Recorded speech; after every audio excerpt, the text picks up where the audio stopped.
May Pabengi, Pampanga, magandang gabi Central Luzon. Ako po si Justin Dizon at oras na para sa mga may init na balitang Central Luzon ngayong Huwebes, November 27. Cancer, pangalawa sa leading cause of death sa Central Luzon mula 2019 hanggang 2022. Higit 15,000 na pulis ipakakalat sa trilyon peso march sa November 30. Infection Prevention and Control ng JBL-MGH kinilala ng Philippine Hospital Association. Tatlong kabataang Pinoy, top winners sa International Online Photography Competition. At Chelsea at Cyril, handa nang ipakita ang galing ng Pilipinas sa Miss Cosmo at Miss Charm. Kabalen, kahalagahan ng kooperasyon, updated medical knowledge at mas mataas na public awareness. Ang sentro po ng Cancer Conference 101 na idinaos sa Green City Medical Center sa siyudad ng San Fernando, Pampanga. Ang detalye ho ng balitang yan alamin sa ulat ni Reiniela Tugay.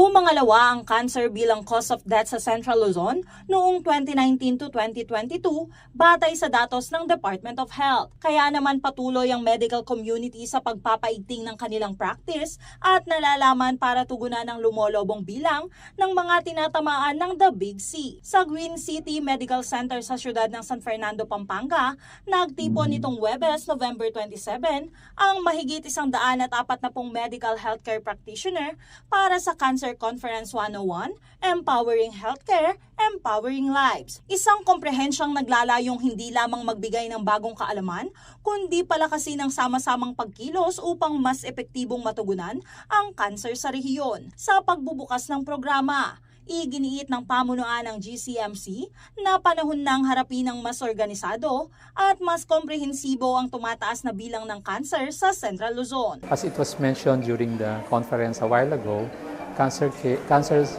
illnesses has been one of the top diseases here in our country, especially here in Region 3.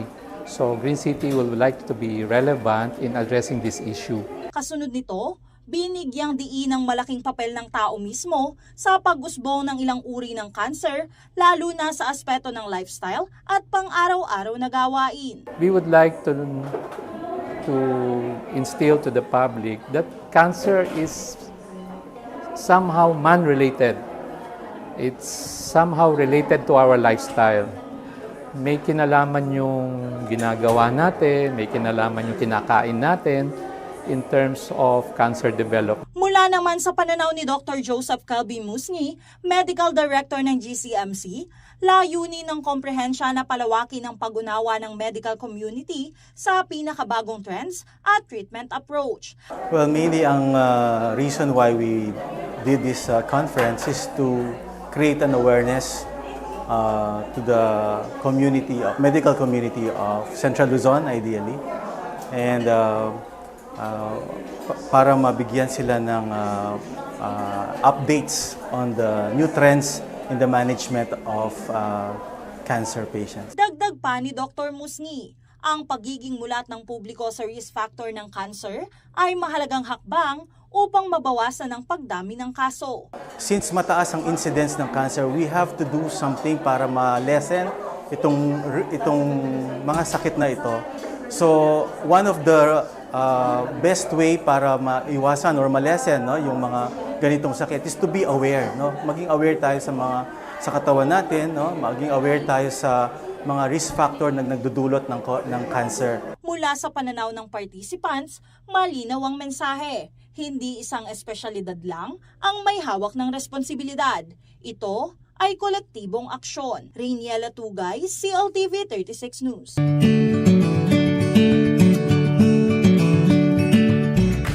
Sa ibahong balita, papanatilihing payapa o mapayapa ng Philippine National Police ang trilyon peso march na gaganapin po sa November 30 sa tulong ng mahigit 15,000 kapulisan mula po sa NCRPO at iba pang mga rehiyon. Narito pong detalye ng balitang yan.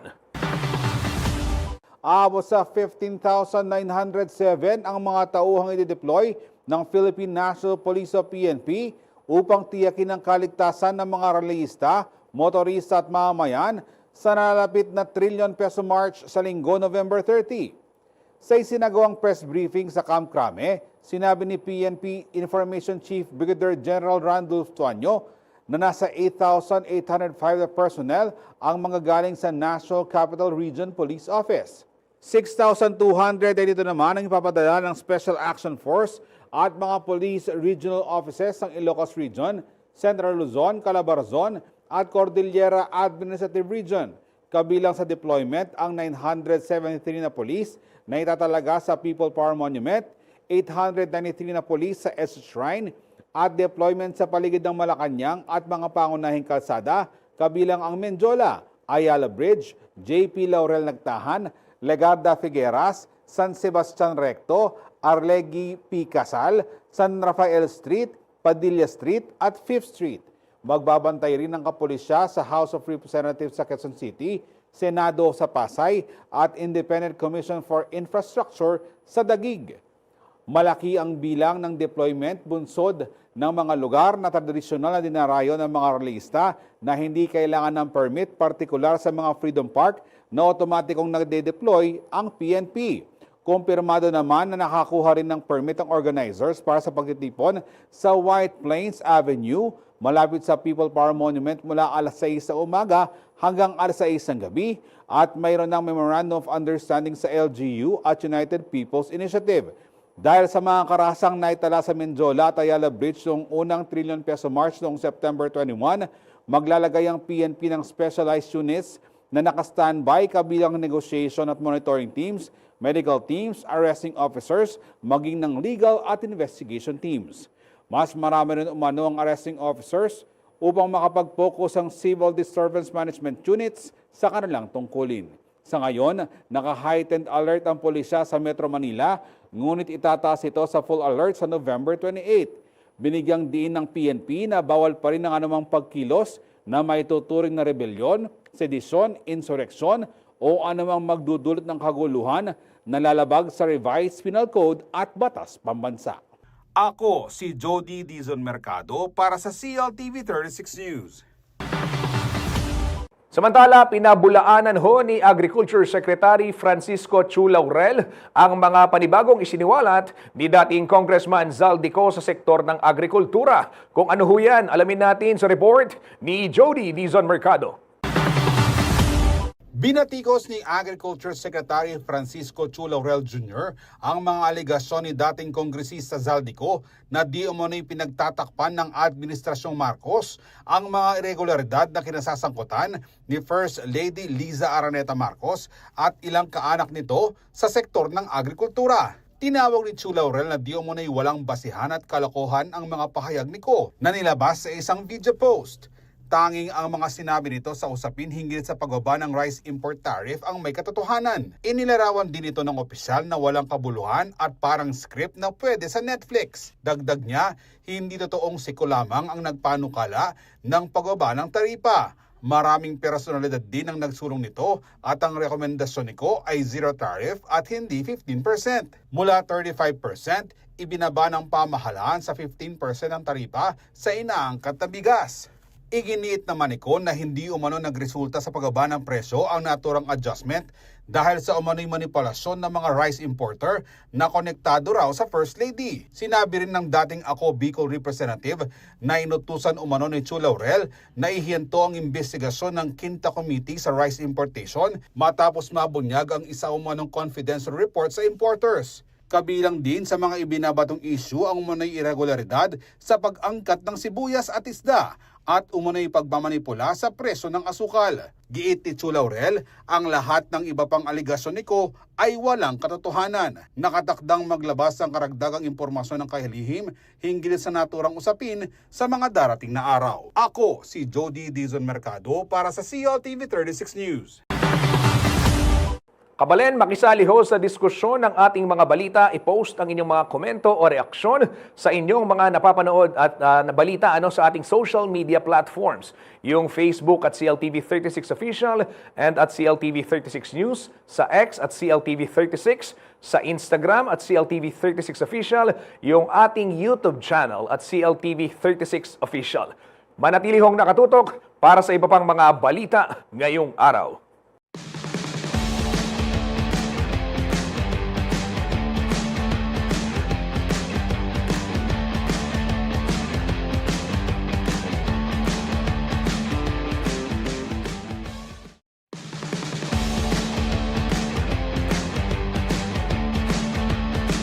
Nagbabalik po ang CLTV 36 News. Kakansilahin ng Department of Agriculture at ibibigay na lamang sa ibang importers ang permisong makapag-angkat ng sibuyas upang matiyak ang sapat na supply ng produkto sa darating na Kapaskuhan. Narito pong detalye ng balitang yan. Pinagpapaliwanag ng Bureau of Plant Industry o BPI ang mga importer sa mabagal na pagdating ng pulang sibuyas sa bansa kumpara sa puti o dilaw na variant nito habang papalapit ang peak ng holiday season. Alinsunod ang direktiba sa kautusan ni Pangulong Ferdinand Marcos Jr. na tiyaking sapat ang supply ng pagkain at maiwasan ang kakulangan na nagdulot ng pagtaas ng presyo sa mga nagdaang taon. Sa datos ng DA Bantay Presyo, umabot na sa 320 pesos kada kilo ang presyo ng imported medium-sized red onion sa Kamaynilaan, habang 330 pesos ang kada kilo naman ang lokal. Ninaw naman ng kagawaran na ang landed cost ng imported onions mula China ay nasa 60 pesos kada kilo lamang.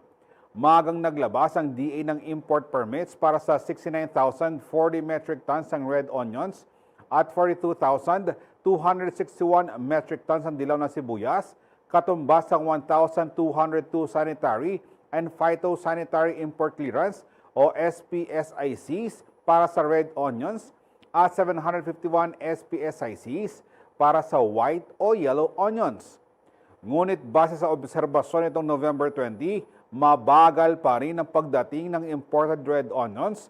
192 SPSICs pa lamang ang nagagamit mula Setyembre ng 12,824 metric tons. Mas mababa ito kumpara sa 443 permits ng white onions na umabot sa 21,145 metric tons sa dumating mula Agosto hanggang Nobyembre. Nais raw malaman ni Agriculture Secretary Francisco Chu Laurel Jr. kung ano ang status ng inilabas sa import permits ng kagawaran at kung plano itong gamitin ng mga nabigyan nito. Kung hindi umano gagamitin ng importers ang kanilang permits, kakanselahin na lamang ang mga ito at maaari nang ibigay ang SPSIC sa ibang importers kabilang ang Food Terminal Incorporated upang matugunan ang inaasahang mataas sa demand ng sibuyas sa Disyembre. Sa ngayon, tinatayang 17,000 metric tons ang buwanang demand para sa pulang sibuyas at 4,000 metric tons para sa puti o dilaw na sibuyas. Ako si Jody Dizon Mercado para sa CLTV 36 News.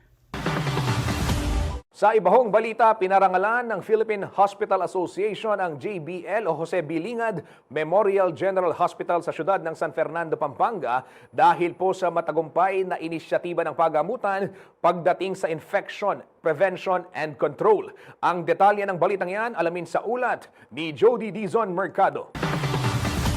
Muling kinilala ang mahuhusay na regulasyon na ipinatutupad sa Jose B. Lingad Memorial General Hospital o JBL-MGH sa siyudad ng San Fernando, Pampanga. Tinanghalang JBL-MGH na overall winner sa mga Level 3 hospitals sa isinagawang Philippine Hospital Association o PHA Best Practices in Infection Prevention and Control Awards. Bahagi ito ng PHA Annual Convention na ginanap sa Manila Hotel nitong November 20. Ito na ay ikatlong pagkakataon na nasungkit ng health institution ang nasabing parangal na unang nakamit noong 2022 at 2023. Higit 600 entries mula sa 80 pampubliko at pribadong ospital sa buong bansa ang lumahok sa kompetisyon. Karamihan sa mga ito ay level 3 facilities na nagpamalas ng makabago at epektibong pamamaraan sa Infection Prevention and Control o IPC. Bukod sa pagiging overall winner, ginawad rin sa JBL-MGH ang Special Award for Best in Infection Prevention and Control Innovations na una nang naipanalo ng pagamutan noong 2023. Noong mga nakarang taon, ilang ulit na rin nakapag-uwi ng parangalang JBL-MGH kabilang ang Best Outbreak Management noong 2017, Best in Hand Hygiene noong 2024, runner-up sa Best Infection Prevention and Control Committee at pagkilala kay Reden F. Galang bilang Best Infection Prevention and Control Nurse. Naging susi raw ang patuloy na pagpapatupad ng mahigpit at epektibong IPC strategies ng JBL-MGH Executive Committee na naglatag ng mataas sa pamantayan sa pangangalagang pangkalusugan. Patunay raw ang gawad parangal sa dedikasyon, inobasyon at patuloy na pagsisikap ng mga nasa healthcare sector sa buong bansa upang mapanatiling ligtas ang mga pasyente at ospital laban sa impeksyon. Ako si Jody Dizon Mercado para sa CLTV 36 News. Kabalen, mulihong umangat ang performance ng mga nursing graduate sa rehiyon matapos makapasok ang iba't ibang universidad sa top-notcher list ng November 2025 Nurses Licensure Examination. Kabilang ho sa mga nanguna ang ilang alumni ng Angeles University Foundation dito ho sa Angeles City, Pampanga. Alamin po ang detalye sa ulat ni Raymond Tasoy. Sa isang panahong puno ng hamon at pangarap, muling pinatunayan ng mga kabataang Pilipino na hindi matitinag ang kanilang determinasyon, lalo na ang mga taga Central Luzon. Kabilang sa mga nanguna ang ilang alumni ng Angeles University Foundation sa Pampanga sa inilabas na resulta ng November 2025 Nurses Licensure Examination, 40,692 out of 45,192 examinees ang pumasa. Una sa listahan ng AUF graduate, si Luis Gren Avenir na nasa rank 5 matapos makapagtala ng 93% rating.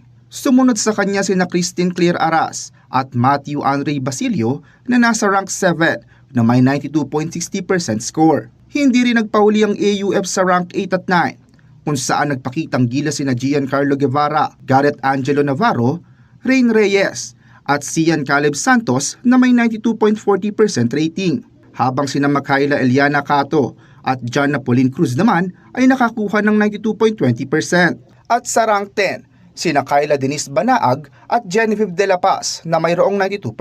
Bukod sa mga taga-AUF, ilan pang universidad at kolehiyo mula sa gitnang Luzon ang pasok din sa top 10. Nagpakitang gilas din si Andrea Turaray ng Tarlac State University sa rank 5, Rain Celestine Abriol ng Bataan Peninsula State University at Julian Cecil Velarde ng The Good Samaritan College Cabanatuan City sa rank 7. Abby Miles Cruz ng Tarlac State University sa rank 9 at nasa rank 10 naman si George Daniel Ablasa ng Centro Escolar University, Jansel Dave ng Bulacan State University at Maurice Pio Morante ng Bulacan State University Malolos. Sa top schools category, parehong nasa rank 1 ng AUF at Holy Angel University matapos makakuha ng 100% passing rate para sa mga institusyong may 100 or more examinees. Nasa rank 4 naman ang Tarlac State University ng mga universidad na may 50 to 99 examinees na nagtala ng 98.82% passing rate. Isinagawa ang November 2025 Nurses Licensure Examination mula November 4 hanggang November 5. Raymond Tasoy, CLTV 36 News. Makisali ho sa diskusyon ng ating mga balita, i-post ang inyong mga komento at reaksyon sa inyo pong mga napapanood. Gaya na lamang ng mga pagbati dito ho sa mga top-notchers, syempre. Diyan po sa ating mga social media platforms, sa Facebook at CLTV36 Official and at CLTV36 News. Yung X natin at CLTV36, Instagram at YouTube, parehas po at CLTV36 Official. Kabalen, wag po kayong aalis, magbabalik pa ang CLTV36 News.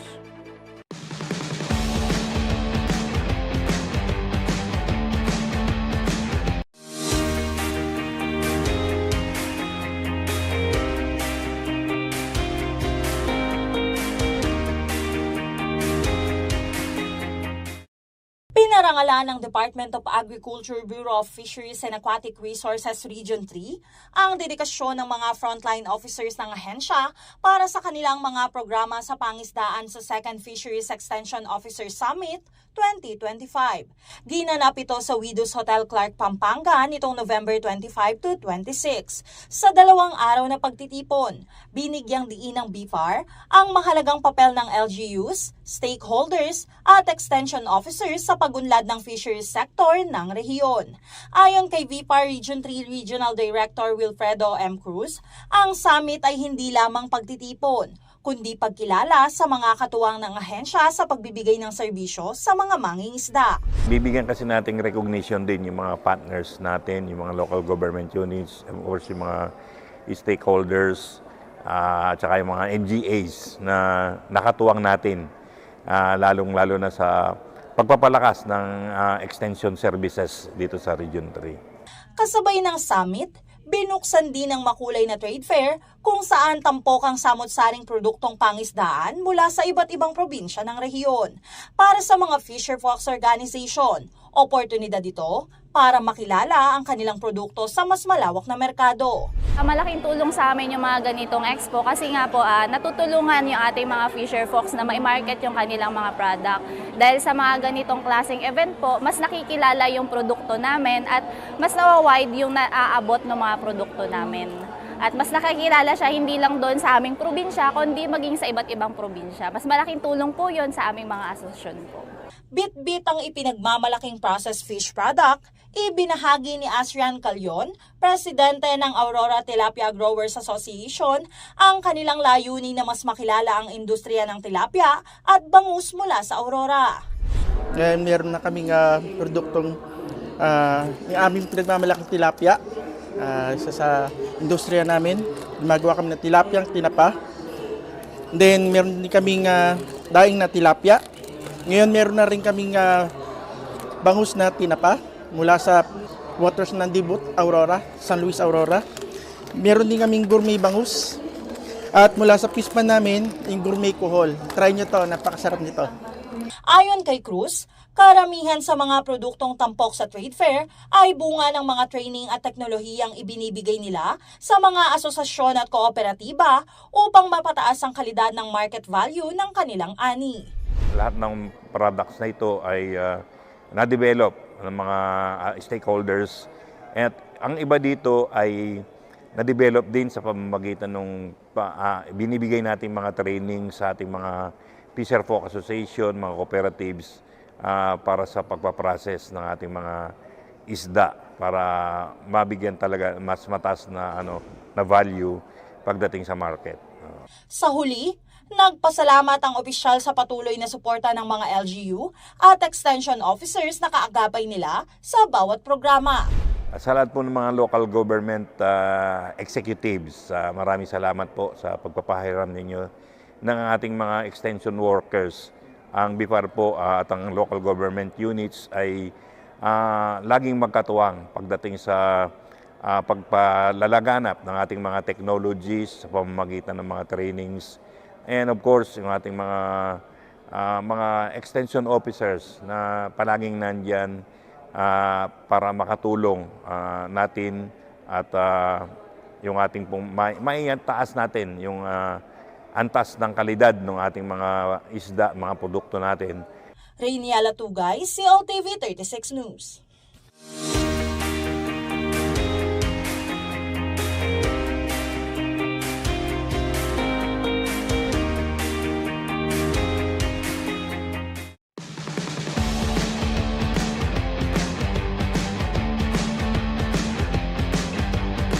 Nagbabalik po ang CLTV 36 News. Kabalen, wala raw ebidensya na magpapatunay na lumabag si Senator Francis Chis Escudero sa Omnibus Election Code noong May 2022 elections ayon huyan sa Political Finance and Affairs Department ng Commission on Elections o COMELEC. Kaugnay ho ito ng 30 million peso campaign donation sa kanya ng kaibigang si Lawrence Lubiano, na presidente po ng Center Waste Construction and Development Incorporated. Ayon sa PFAD, personal na pera ni Lubiano ang ginamit sa donasyon at walang indikasyon na galing sa sarili niyang kumpanya ang nasabing pondo. Hindi rin umano sapat ang aligasyon upang sabihin mula sa Center Waste ang naturang kontribusyon. Binigyang diin ng COMELEC na walang indikasyon ng pandaraya, masamang intensyon o pagtatangkang iwasan ang legal na obligasyon, kaya't wala raw hadlang sa pagtanggap ni Escudero ng naturang halaga ng pera sa kaniyang kampanya. Matatandaan pong nitong Agosto nang kumpirmahin ng senador na nakasaad sa kanyang Statement of Contributions and Expenditures o SOSE ang donasyon ni Lubiano. Wala rin umano siyang itinatagong pera o pondo na hindi naitala sa kanya pong sose. Sa ibahong balita, labis na ikinatuwa ng Pilipinas ang pagkakapanalo ng 3 kabataang Pinoy sa prestihiyosong online photography competition kung saan kinilala po ang kanilang husay sa multimedia arts, ganyan na rin sa youth advocacy. Si Riniela Tugay po ang maghahatid ng buong detalye. Muling pinatunayan ng mga kabataang Pilipino ang angking galing sa international stage matapos masungkit ang 3 top awards sa United Nations Regional Center for Peace and Disarmament in Asia and the Pacific o UNRCPT, Bangkok Treaty Youth Multimedia Arts o BTYMA, online photography competition na ginanap nitong Martes, November 25. Itinanghal na grand winner si Prince Lloyd Mayumi Besorio mula sa Mindanao. Pumasok naman bilang first runner-up si Dominic John Manalo mula sa Mabalacat City, Pampanga, habang third runner-up si Jester DJ Manalo na tubong Gapan, Nueva Ecija. Isa umano itong malaking tagumpay na nagpapatibay sa reputasyon ng bansa sa larangan ng youth activism, peace advocacy at multimedia arts. Nagbahagi ng pasasalamat sa pamamagitan ng Facebook post ang Kapampangan Pride na si Dominic John Manalo matapos matanggap ang official email na nagkukumpirma ng kanyang pagkapanalo bilang first runner-up. Kasama rin niyang pinasalamatan ang kanyang mentor na gumabay at sumuporta sa kanya. Kwento ni Dominic, maaga siyang na-expose sa photography mula elementary hanggang kolehiyo at active rin siya sa campus journalism. Nakatakdang lumahok ang mga nagwagi sa awarding ceremony sa Thailand sa darating na December 15 to 17 kung saan pipiliin ng isang delegado na ipapadala naman sa Hiroshima, Japan para sa Youth Leader Fund 2025-2026 study program. Riniela Tugay, CLTV 36 News. Makisali ho sa diskusyon ng ating mga balita, i-post ang inyong komento o di kaya naman reaksyon sa inyong mga napapanood dito sa ating social media platforms at Facebook, CLTV36 Official and at CLTV36 News, yung X natin at CLTV36 sa Instagram, ganyan din yung YouTube at CLTV36 Official. Kabalen, manatili hong nakatutok, magbabalik ang CLTV36 News makalipas ang ilang patalastas.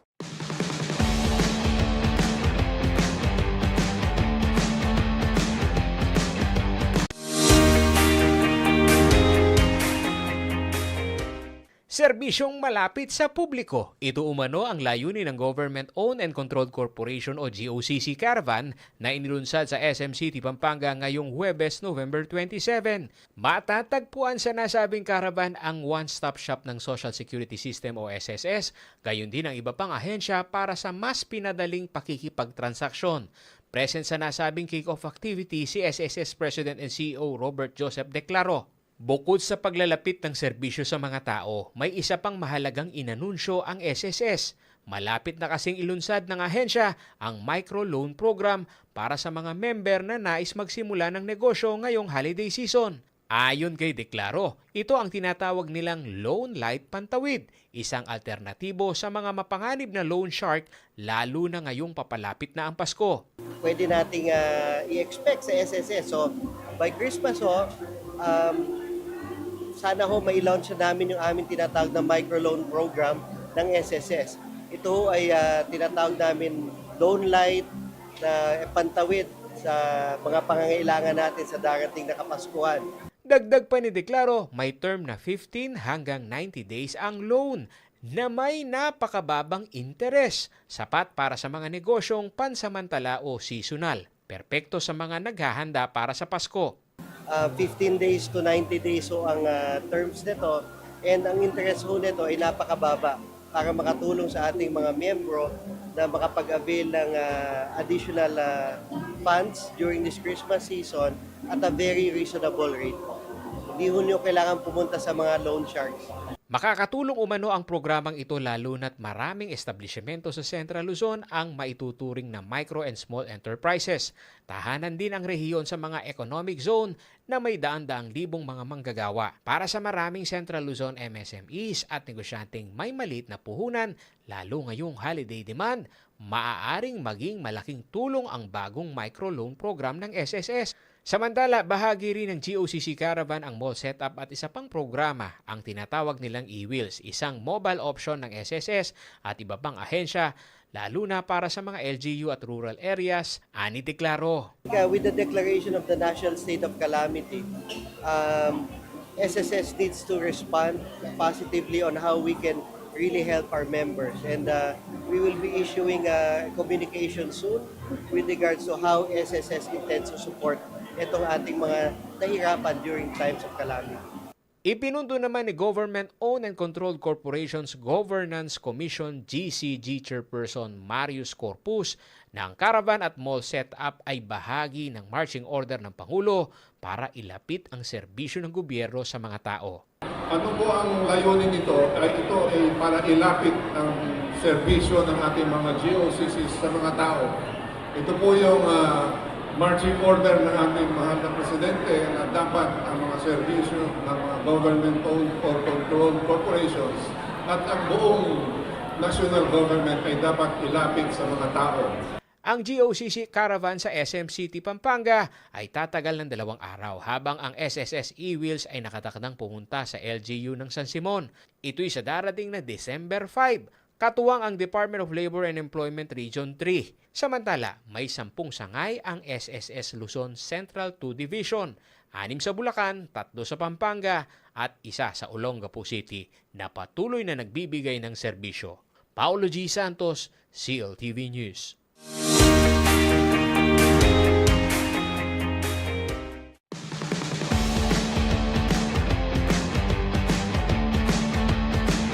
Nagbabalik po ang CLTV 36 News.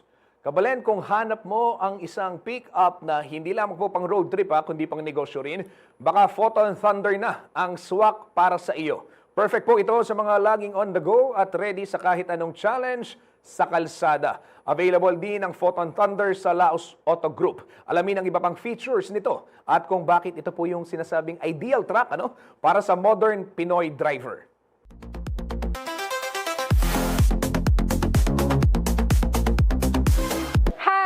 Micaela Hobiling, and I am Sales Executive here in Photon Bacolor, Pampanga. So today, we're gonna explore this Photon Sports Automatic.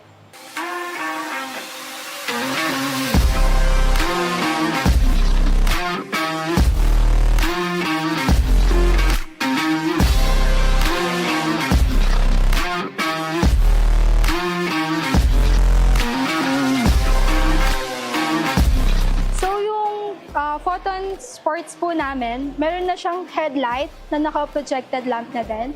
And then meron na din po siyang DRL or data running light. Tapos yung grill niya po, naka-sporty grill na po siya. So ang engine ng ating Photon Thunder Sports ay 2.0 liter German technology na ang horsepower niya ay 161 and 390 yung torque niya. So yung gulong niya po, yung size niya is 265 by 70, R16 na po siya. And then yung ground clearance niya po, 220 mm na po siya. And then yung suspension niya po, pareho na po silang naka-disc brake sa front and then sa rear niya. Dahil mataas po yung Thunder Sports natin, equip po siya ng stepping board po. And then yung side mirror niya po, meron na po siyang signal light. At sa ating likuran, meron tayong 2 reverse sensor and then meron tayong reverse camera na pwede natin gamitin sa safety features ng unit. At kung mapapansin nyo, meron din siyang third parking light na naka-DRL na din and then meron siyang logo ng Photon sa likuran. So yung payload capacity po nito is 1 ton and then naka-anti-rust na po siya, bed liner. Tapos perfect po siya pang business and pang camping na din po at the same time. Meron na din po siyang roll bar and then meron siyang mga hook na pwedeng pagtalian po. Ang Thunder Sports natin ay naiiba sa mga variant ng Thunder. Bukod dito ay naka-sports na siya and then yung fuel capacity niya is nasa 75 liters. Dito sa ating driver side door, naka-leather na po siya and then meron siyang 2 speaker dito po tsaka dito. And then nandito na po yung mga control niya sa window po, central lock, and then yung adjustment niya sa side mirror. And then naka-ambient light na din po siya.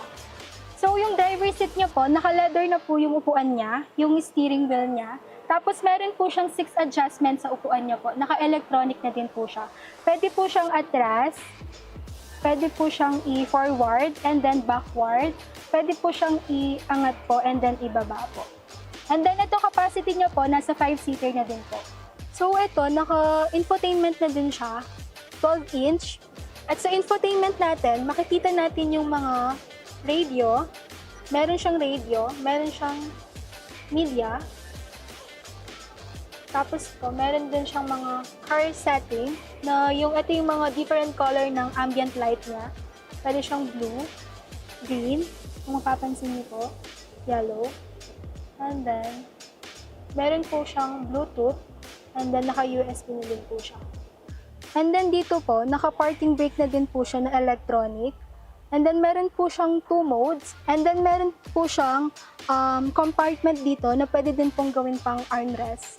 So meron na po siyang 2 airbag dito po sa driver seat po, kabilaan po. And then naka-leather na din po siya. So nandito po yung mga adjustment ng radio niya, yung aircon niya po. And then yung mga speaker niya din po. 4 speaker din po siya. At alam niyo ba, ang Thunder Sports namin ay push start button na. Ang ating Photon Thunder ay nagkakahalaga ng 1,385,000 and nakapromo po siya ng all-in down payment 58K for in-house financing and meron po siyang 255K na discount sa bank financing and then cash po. Sa mga gustong mag-inquire, pwede nyo pong bisitahin yung Facebook page namin, Photon Bacolor, Pampanga, or pwede naman din kayo pumunta sa showroom namin located sa Photon Bacolor, Pampanga. Contact number ko po, 0908-810-8573. And pwede nyo din po akong puntahan dito. And look for me, Mika po. Dahil sa Laos Auto Group, kayang-kaya sa Photon.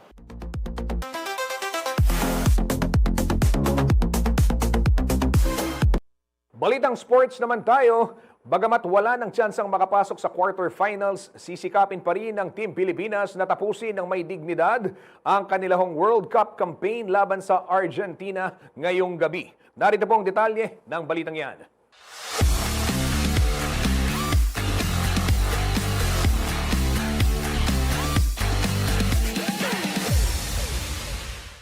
Target ng Pilipinas na tapusin ng taas noo ang kampanya nito sa FIFA Futsal Women's World Cup laban sa powerhouse country na Argentina ngayong Huwebes, November 27 sa PhilSports Arena sa Pasig City.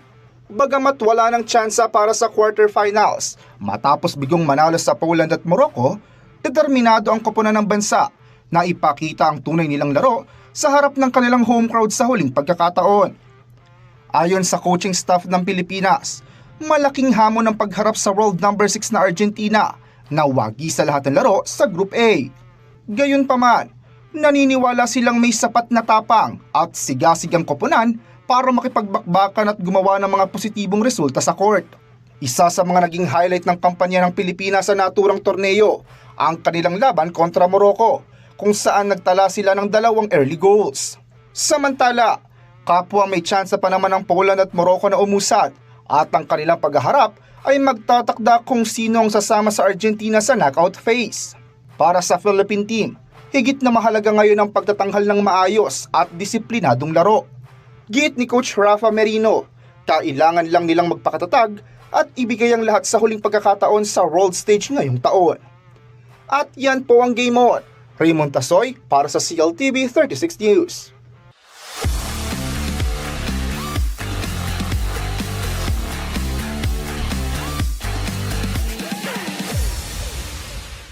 Samantala sa entertainment naman, dumating na ho sa Ho Chi Minh City, Vietnam ang pambato ng Pilipinas na sina Chelsea Fernandez at Cyril Payumo para ho sa Miss Cosmo at Miss Charm. Pagkatapos po ng banner year ng Filipino victories sa world pageants, handa na po yung dalawa na ipagpatuloy ang strong showing ng bansa sa international stage. Alamin po ang detalye ng chikang yan sa balita ni Danica Gino.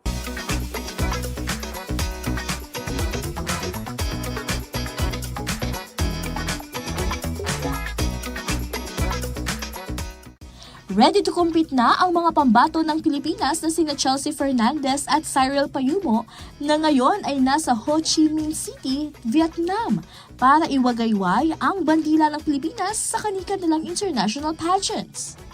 Sasabak si Chelsea sa second edition ng Miss Cosmo 2025 habang ang Kapampangan beauty queen na si Cyril Payumo ay lalaban sa third edition ng Miss Charm 2025. Hindi na bago ang dalawa sa mundo ng pageantry. Nirepresent na ni Chelsea ang Pilipinas sa Miss Globe noong 2022 kung saan natapos siya sa top 15. Habang si Cyril naman ay nanalo noon sa Miss Tourism International 2019. Nangako ang dalawang reyna na ibubuhos ang kanilang buong makakaya para ipagpatuloy ang patatag na performance ng Pilipinas sa international pageants. Lalo na matapos ang isang banner year ng Filipino victories sa Miss Grand International, Mr. International, Miss Eco International at Reyna Hispano-Americana. Sa kanilang send-off, ibinahagi nila ang labis na tuwa sa pagmamahal at suporta ng mga Filipino fans at media. Everyone, I just want to say thank you so much for all of your support. This is really happening. My journey begins today. And for the last time, I just want to ask for support and love as we really compete Miss Charm on December 12. Sa aking pong mga kababayan, lalo't-lalo na sa aking mga kaibigan at pamilya, andito na po ako sa bansa ng Vietnam and I am carrying our flag, the Philippines, and I cannot wait to shout our country on that international stage and make you proud once again. Ang coronation night ng Miss Cosmo ay gaganapin sa Vietnam sa December 20. Isusuot naman ni Cyril Payumo ang sash ng Pilipinas sa finals ng Miss Charm na gaganapin sa December 12.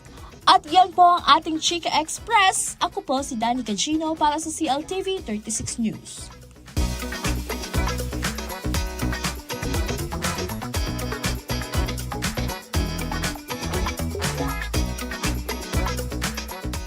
At yan ho mga balitang nakalap ng CLTV 36 News. Para ho sa karagdagang detalye, pwede ninyong i-follow itong ating social media pages, Facebook at CLTV 36 Official and at CLTV 36 News. Yung X at CLTV 36, Instagram at CLTV 36 Official. Kung nais po ninyong balikan yung mga programa ng CLTV, pwede ho ninyong bisitahin yung ating YouTube channel at CLTV 36 Official o di kaya naman yung ating website www.cltv36.tv.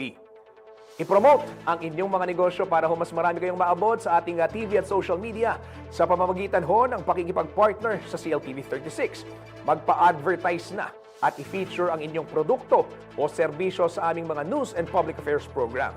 Para ho sa mga inquiries, pwede ho kayong mag-message sa official Facebook page ng CLTV 36 o di kaya naman tumawag at mag-text sa numerong 0930-381-9332 o kaya naman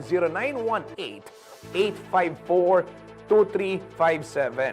Napapanood ho itong ating mga programa Luzon, Visayas at Mindanao via Signal Channel 115 at dito po sa Central Luzon sa ating 39 cable partners.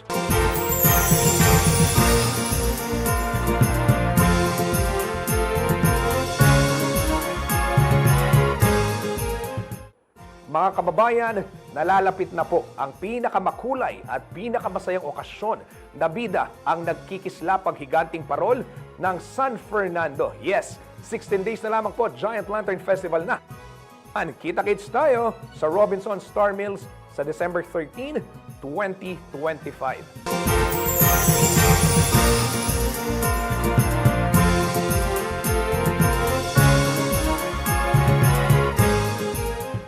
Kasama po ang buong puwersa ng CLTV 36 News and Current Affairs. Ako si Justin Dizon. Kabalen, 28 days na lamang, Pasko na. Maraming salamat po.